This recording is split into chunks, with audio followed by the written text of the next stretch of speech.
Hello, hello, hello, everyone.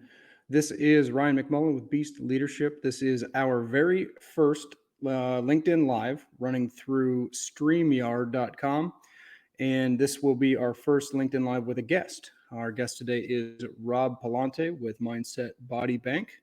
And so this is going to be somewhat informal because it's our first time going through. I'm getting a notification from StreamYard that live viewer comments show up on StreamYard, but they don't link with LinkedIn. So I don't know what that means, but we are going to work through it.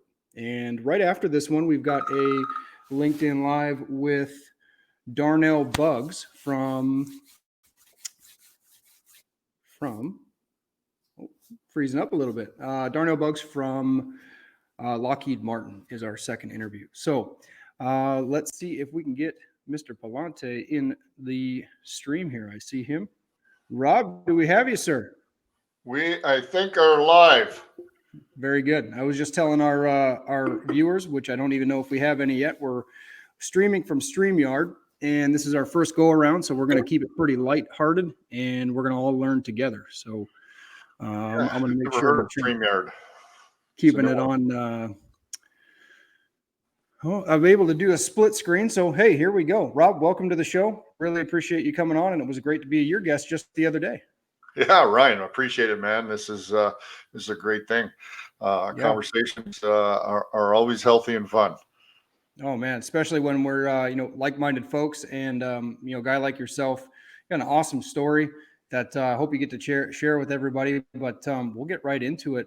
Tell us a little bit about yourself, your background, and Mindset Body Bank. Yeah. So a little bit about myself. I'll give you the 35,000-foot view. Grew up outside of Toronto, like every young kid, wanted to be a pro hockey player, pursued my career. I was somewhat talented at a young age, played at the highest levels of minor hockey in the city, played a year of junior, had a few scholarship offers, went down to Michigan Tech. I played there for a few years, and I subsequently wind up leaving in my junior year. Came back home, went to Acadia University for 2 years, and then I was fortunate enough to have a couple of pro tryout offers. I wind up going to the Minnesota North Stars camp in I guess it was 91 or 92. A couple of years before they moved down to Dallas. Had a pretty good camp, and wind up spending a few years playing in the minor leagues. Came out of that and decided that I wasn't going to be $1 million athlete like I thought I was. The dream ended, and life began. And so I went into the corporate world and was able to spend about 20 plus years in the trucking industry selling technology, and spend most of my time in sales, business development, and eventually later on management. And I spent a few years consulting. Awesome, man. Just such a cool background and story. We do have some comments, so I'm able to see them if I pull it up on the phone. Junette, thank you so much for June, as we call her. Thanks you so much for coming out to the live. Rob, that's your background. Obviously, we have a similar background, and if you could see out here, we're actually all frozen up right now. If you could see the mountains behind us, one of your former teammates, you could see right where they live, Reed McDonald. Well, I was going to say, I saw Reed's most recent post. He was on a tour visiting all his boys who were scattered around the country, and I saw him home with a view from one of his mountaintops, looking down on top of the clouds and snow covered. So unreal. I'm sure it's cold and white up there. Yeah, he's a beast. He it's a bit of a legend in the area, and one of my dreams is to be up there one of these days. Maybe we'll have to have you up here to Alaska, and we'll all climb up there, have coffee above the clouds one of these mornings. That would be awesome. I mean, my ideal trip would be to ride my Harley up there. I don't know if that would work in the snow, but sounds like a plan. Yeah, absolutely. Yeah, the snow might be a little sporting, but definitely summertime. That's I think the Alcan Highway is pretty decent anymore. But awesome. Super great to have you here. You know, I know you've got, I'd love to get into your story of second chances, but you know, what is Mindset Body Bank? How does it work, and who do you serve? I know that's three questions in one, but kind Sure. of tell me how that all ties together. Yeah, so I kind of gave you the the 𝐏𝐈𝐿𝐴 version of my career and the things I have done along the way. You know, as most of us experience some ups and downs, and as I enter here into my 50s, I'm in my 51st year. Um, there's a lot of experiences that have created who we are. About 5 years ago, I was going through a divorce. I made that midlife decision to buy myself a motorcycle, which I've always wanted to do. Got a Harley, and about 6 or 7 months after I bought the bike, I was in a near fatal crash. I was hit head on the bike. And it pretty much crushed the left side of my body. And I was in the hospital. I was in ICU. I had about 7 or 8 surgeries, and I had a lot of time to reflect. And it was during that time in the hospital, I came out of ICU, and was sort of given the scenario of how long I was told I'd be there for about 120 days. I had a lot of internal damage, internal bleeding, a lot of broken bones. And the nurse had said to me, when I got up out of ICU, she said, I've seen a lot of people come through here with lesser injuries and not make it. What I didn't share was that I was given my last rites the first night I was in the hospital. I wasn't supposed to make it. My kidneys failed, and I had an arm's length list of injuries and surgeries.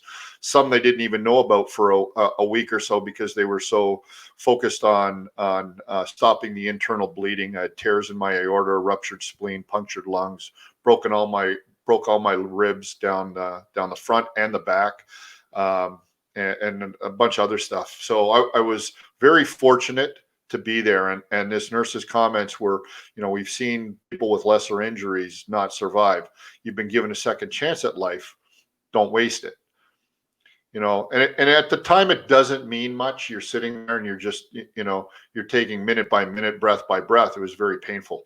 But the longer I laid there, the more I thought about my life, and I had to come to some grips with some of the decisions I had made, the person I was, and now start to become thankful that the fact that I did have another chance, and what did that mean, and what was I going to do with that second chance at life. So none of it means a whole lot there, but it starts to resonate as you go through the healing process. And for me, it was an opportunity to rediscover who I was and the things that I wanted to do with my life. Fast forward now, I've been 5 years. It took 2 years of therapy and rebuilding my body. I'd lost 50 pounds in the hospital. That 120 days, I was able to cut into 40 days. So I walked out of the hospital in 40 days. A lot of that was just some stubbornness around not eating hospital food, making a decision to not just lay there and watch TV. I never watched TV while I was there for 40 days. I read books. And I used bands that were tied, that I had my father bring in, tied to the bed for my right and my right arm and my right leg, which were the only operating appendages at that point. If anybody's wondering, got full use back now, so I'm all good. Those guns, wouldn't know, but it was a long road to recovery. And during that time, I got out of the hospital. I went back to work, doing some contract work. I was going through a divorce at the time. My ex-wife was not employed. She didn't work. I was the sole provider. So I still had an obligation to take care of, 2 young kids and an ex-wife. And as I was going through the healing process, it became very apparent to me that I was being called to do some more. I felt like I needed to give back. And I walked away from the game of hockey and sports 25 years ago. And I walked away mostly because of ego. And so now was an opportunity to look at some of the mistakes that I had made and take some of those learnings and now create a platform to go back and help some of these young high performance athletes what I call hack time. And that's not make those same mistakes, become a mentor and help them build a solid foundation so that they can create a strong mental mindset, which is something that I wish somebody had taught me when I was in the game and also in my business life. A lot of times I was dealing with managers, bosses, situations where, I was pointing the finger and blaming other people for lack of success and or being passed over or different things, and I own all of those decisions. And part of that now is being able to put a platform and a program together where I can share those stories and those experiences with some of these young minds and help them put the tools into their bank so that when they come across these situations, they're better equipped to deal with them than I was at that time. So that's sort of the idea of the platform between Mindset Body Bank. Phenomenal. I mean, you've told me that story 3 times now, and every time you tell me about getting your last rites and then that higher purpose and where the doc said don't waste it, that one chokes me up. And there's tremendous power in your story and in your spiritual vision and your mission. And I know there's many layers to that. So what a tremendous opportunity it is to be able to take all of that and have that pivot point in your life and be able to provide a platform, like you said, for not only athletes, but anybody looking to be a high performance person and say, hey, these are the mistakes I made. These are the things I did right. Double down on these, avoid these, and let's see how successful you can be. Absolutely. Well, Ryan, I mean, we've had a chance to talk a few times now, and as a young person, whether you're in sports or business or whatever it is, you're not always aware or allow yourself to become aware of the things that are happening around you. We tend to be very myopic in our thinking. We tend to only focus on the goal line sometimes, and we get lost in the single steps that we have to take and those small progresses that we have to take every day. Sometimes it becomes discouraging. We become, frustrated either with ourselves or our surroundings, and we don't take the time to understand and give thanks and gratitude for what we have today, so that we can bring those things back into our lives, tomorrow.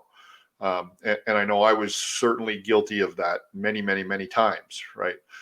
And now I think what it is trying to create and or educate these young guys that, first of all, you want to be able to show up every day, and you want to be able to access not only your body physically, but what's going on in between your ears. Because I have a little tagline I use: is the body will endure whatever the mind can pull it through. And I'll write that down. Yeah. And that became very apparent to me. I was when I was in the hospital, and the things that I have done since coming out of the hospital at my age, and some of the challenges that I inflict on myself to push myself into a place of being insecure and uncomfortable, because I've learned that those are the places of growth. Nicely said. And you have a special connection with that 75 hard program. Is that correct? I saw that on your website, and we've chatted about it a little bit. You want to talk about that? Yeah, sure. So, as I've been on this journey the last 5 years, discovering who I am and what my purpose is, certain things come into your life. And I think being able to be aware of those things and take advantage of them. I come across a gentleman by the name of 𝗕𝗕𝗓. At the time, he had a podcast called the MF CEO. He's now switched it. It's called Real AF. Andy is a raw person. He tells it like it is, but he's got a fantastic story. The long and short of the 75 Hard program, Andy's in the health industry. He owns a couple of supplement companies. The biggest one is called First Form. But he developed a program about 2 years ago, and it was called 75 Hard, and it's now turned into a year-long program called Live Hard. The basis of the 75 Hard, the first step of it is 75 days of a commitment to a program where you're working out twice a day. One has to be outside. They have to be minimum of 45 minutes. You have to choose a diet and stick to it for 75 days. no alcohol, no cheat meals. You have to drink a gallon of water. You have to list 5 critical to-do items every day and knock them off your list. Nice. You have to take a progress pic every day. So there's a number of different things that you have to go through, some criteria that he lays out. And although the criteria is there, the diet and those things are individual, the workouts are individual. A lot of people think that it's a workout weight loss program. The net result is it's actually one of the most mental programs I've ever been through.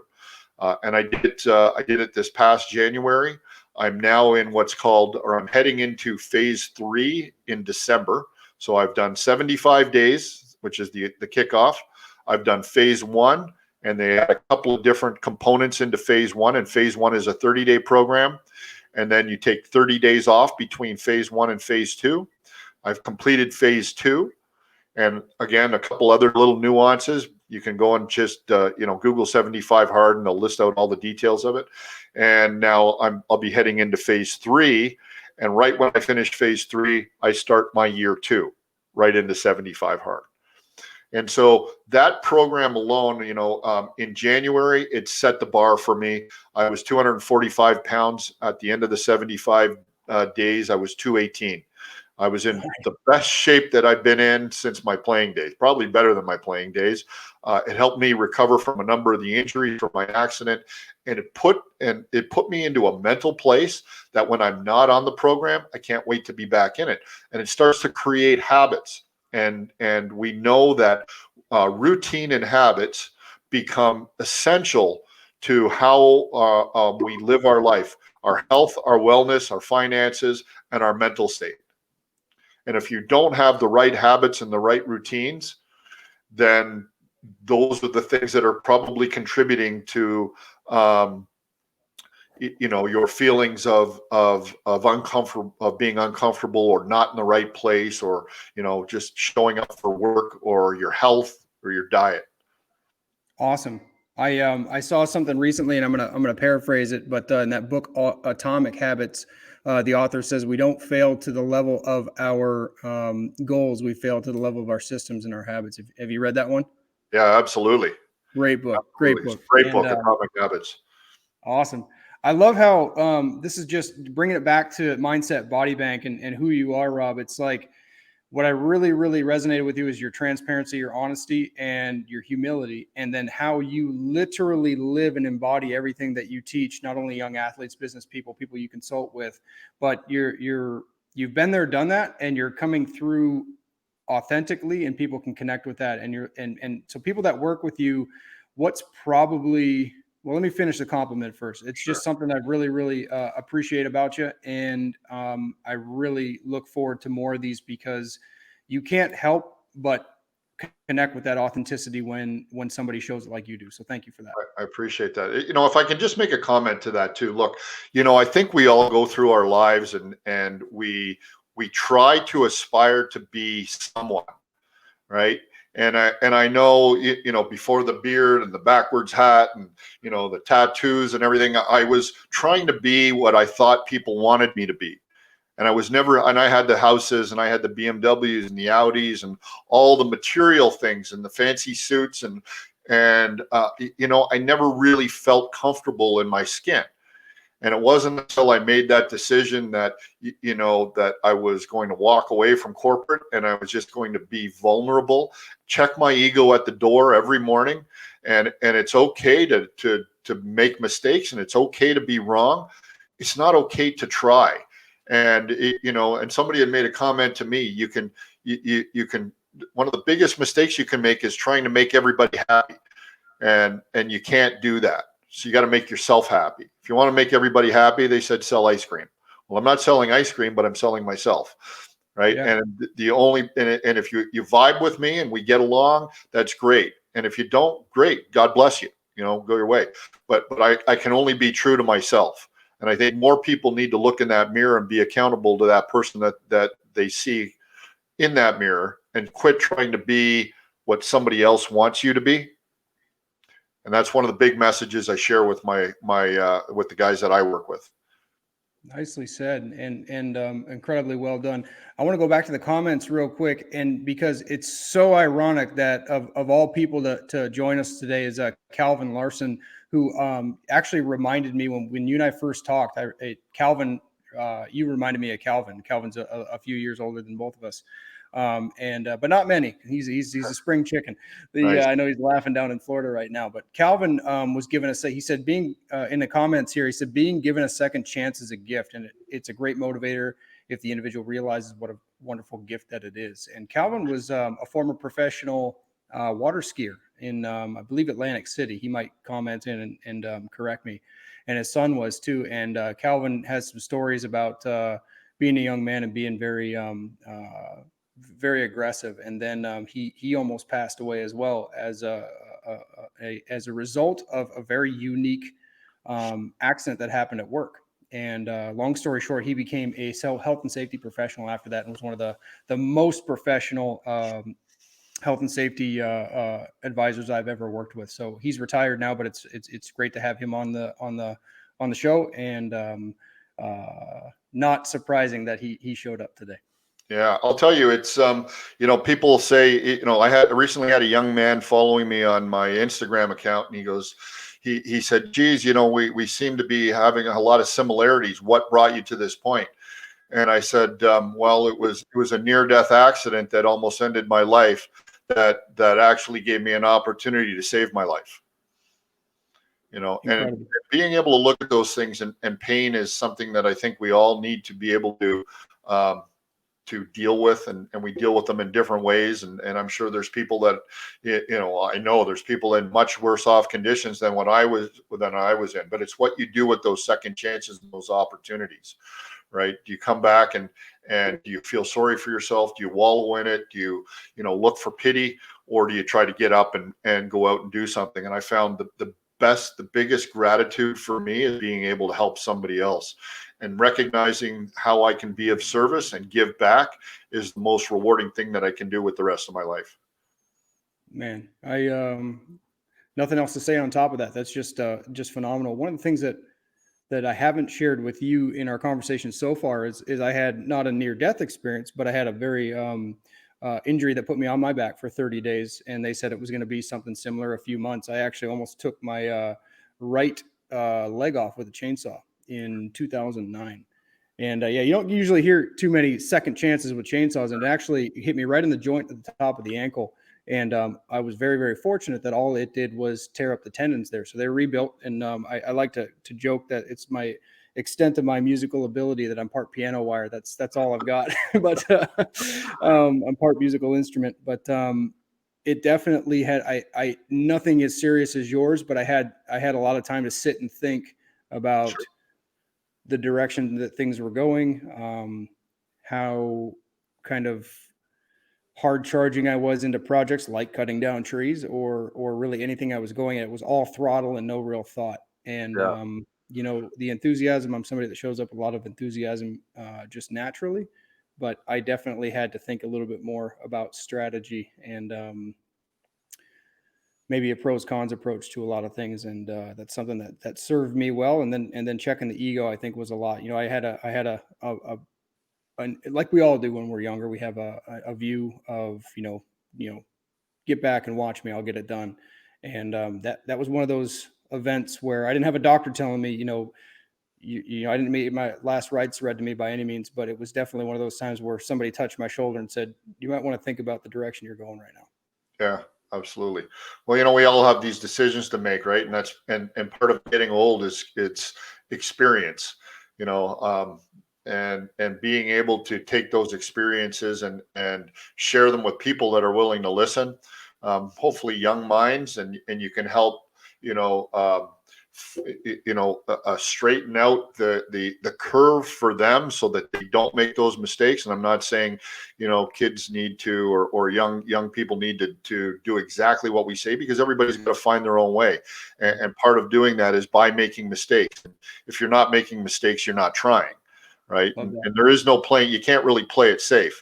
Kind of like, what we're doing. I don't have a degree in what I do. I've got experience, and those experiences will help, pave the way. And I think it's based on your intentions and the decisions you make when you're faced with certain opportunities, right? Yeah, I completely agree. And you know, we've talked about some really heavy stuff today, and in our last conversation was we kind of hit everything, and I would like to take the gravity of what we've already talked about and really kind of lift it up into some things that are maybe even fun, that we've set our foundation. We've really said, here's the why. What's your, if you can think of one, like what's one, like your best childhood memory, and like, or one that you're really fond of, and how does that influence what you do at Mindset Body Bank? Gosh, that's a good question. I know you got a lot with the hockey background, but you know, just Yeah, give it some thought for a sec. yeah. I'll tell you what it comes down to. I think about my family. I'm very fortunate that I have two parents. My dad just turned 81 the other day. They're still together. They're each other's best friends. And my memories growing up, being from an Italian home, was just how loud it was, how everything was based around food. And I remember just sitting in the kitchen, all the time, and my parents would dance around the kitchen together. And the music was always playing, and it was always a fun place to be. My friends all wanted to be there, and my parents were very open, and those are the kind of memories that I want to be able to create for my kids. Unfortunately, my marriage didn't work out, and that's a whole other show we can talk about. But Yeah. That said, there's a lot of people in that situation today that are single parents, right? And I think it's actually more the norm than not now. I know a lot of my kids' friends are in the similar situations, and it's the experiences you crave for them. I used to think, I'll call it before my accident, when I was still corporate, and I'd come home with material things and try and buy their attention. What they really wanted was me. So when you ask what are my fond memories are the attention and just that family togetherness, being in the house, and my brother and I, and just the silliness that my parents would the way we lived our lives was loud, it was obnoxious, there was lots of food, but there was a lot of love, right? So those are probably my fondest memories of being a kid.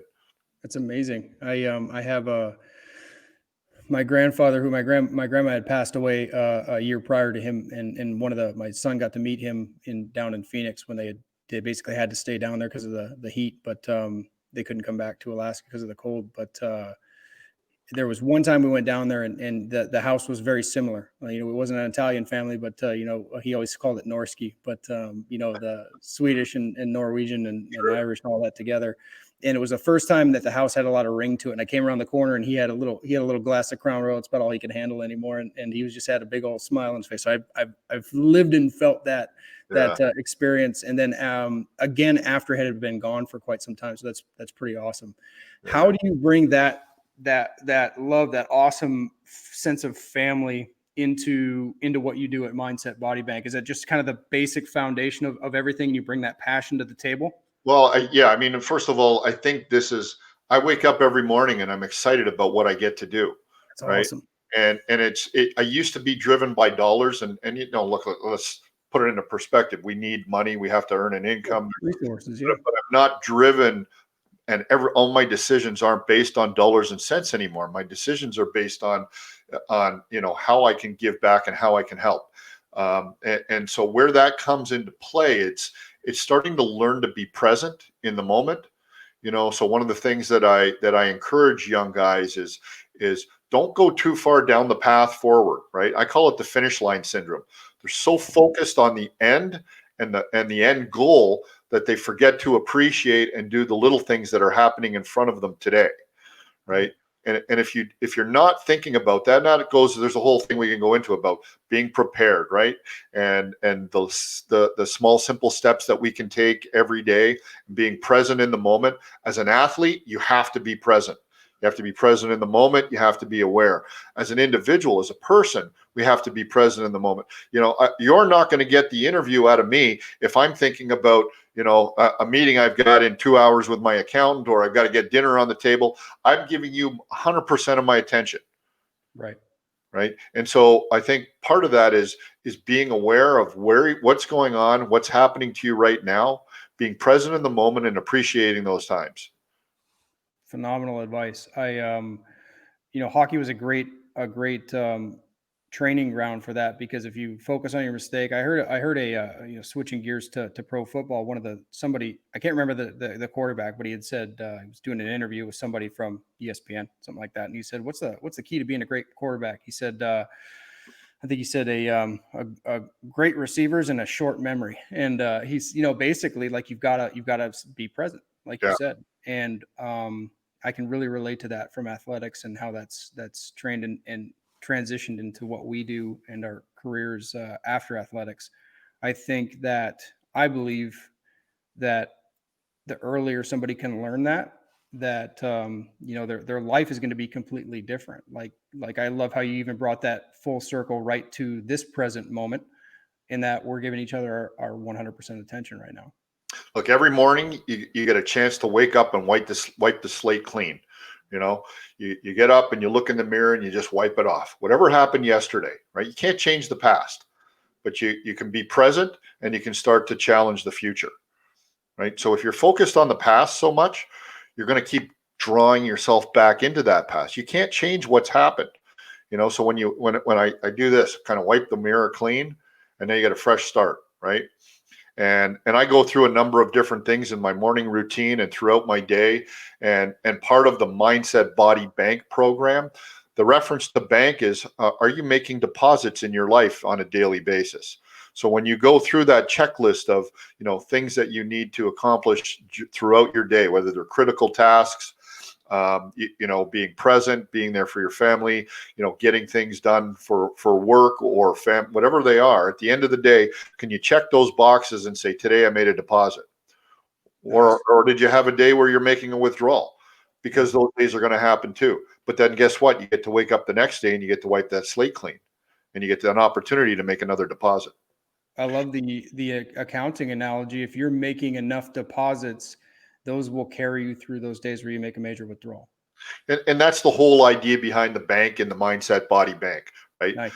If you do all of those things that are related to, working on your mind, your mindset, becoming a more present, better person, taking care of your body, because part of your brain is making sure you're feeding the right fuel into your body. Exercise, breathing, walking, understanding how there's a symbiotic relationship between your brain, your body, and your heart and your gut. So I teach all of those things, and I guide people through those things. And at the end of the day, if you're able to check all of those boxes and make a deposit, you're only naturally going to make not only a deposit into your life, but you'll be making deposits into your real bank account as well. Man, I'm going to go back through our replay and write a lot of this down too. And I know we've got, a few conversations under our belt and many to come. I think they're, like I said, I think we can do a whole series on that. And those are just phenomenal tips. We could go into the details. It won't be in this meeting, but the night before routine, the morning of, all of the things that you teach people. And I really think that you're giving everybody a tool set, a super, whatever analogy you want to use, a supercharger for their life. Because if you really get this at any age, but if you do it, early on in life, the small trajectory change could make the difference, 10, 20, 30 years down the road. Every day you're one decision away from making your life that much better. Nicely said. I don't know. We should end it there, man. That's terrific. I was going to do a lightning round, but we did so much and we had so much fun. I'm just going to ask you one hockey question: white or black tape? Oh man. Black tape on the blade and white tape on the knob. Nicely done. Well done. Awesome. Rob, always appreciate it. Thank you for coming live. I can't wait to do more of these. We had a few comments. Thanks for everybody that jumped in. This was our very first one. Tell everybody where they can go to connect with you on social media, how they can contact you directly, and your website one more time. Absolutely, Ryan. Thank you. You're an A1 gentleman. It's my pleasure getting to know you and look forward to doing more of these. Anybody that's interested, well, you can find me at LinkedIn at Rob Pallante. And then you can find me on social at Mindset Body Bank is my website. Mindset Body Bank is my Instagram account. And I also have a Mindset Body Bank Facebook page. Awesome. I'm going to be sharing all your links, Rob. We're going to be doing a lot more of these conversations. It was an absolute pleasure to have you on my very first live with a guest, and many more of these. And we'll put the links out. We'll spread the word, and we'll get more people coming your way, because there's a lot of people that you can help, and it's appreciated. Can't remember the last time I was somebody's first, so that's awesome.